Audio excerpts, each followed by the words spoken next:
UAE-യിൽ നിന്നും സൗദിയിലേക്ക് പറന്ന വിമാനങ്ങളുടെയും യാത്രക്കാരുടെയും എണ്ണത്തിലുണ്ടായ വർധനവാണ് കണക്കുകൾ നൽകുന്ന സൂചന. റമദാനിനു മുമ്പും റമദാനിലും നിരവധി സർവീസുകളാണ് വിവിധ വിമാന കമ്പനികൾ നടത്തിയിട്ടുള്ളത്. UAE-യിൽ നിന്നും സൗദി അറേബ്യയിലേക്കുള്ള വിമാനയാത്രാ സേവനത്തിൽ ഇത്തവണ 13% വർധനവുണ്ടായത്.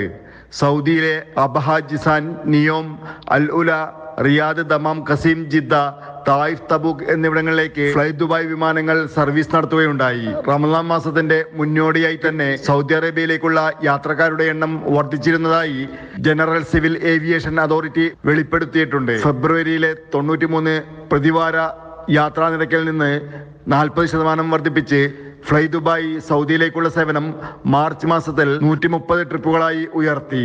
ഇത്തിഹാദ് എയർവേസ് ഏകദേശം 42,000 യാത്രക്കാരെ സൗദിയിലെത്തിച്ചു. ജിദ്ദക്കും റിയാദിനുമിടയിൽ 28 ട്രിപ്പുകളും ദമാമിലേക്ക് 21 ട്രിപ്പുകളും അടക്കം മൊത്തം 77 പ്രതിവാര സേവനങ്ങൾ നടത്തി.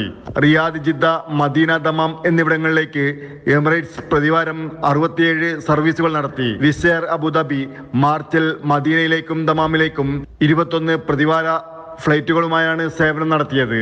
വിശുദ്ധ റമദാന്റെ മുന്നോടിയായി എത്രമാത്രം ജനങ്ങൾ ഈ നഗരങ്ങൾക്കിടയിൽ യാത്ര നടത്തി എന്നതിന്റെ തെളിവുകളാണ് ഈ റിപ്പോർട്ടുകൾ നൽകുന്നത്.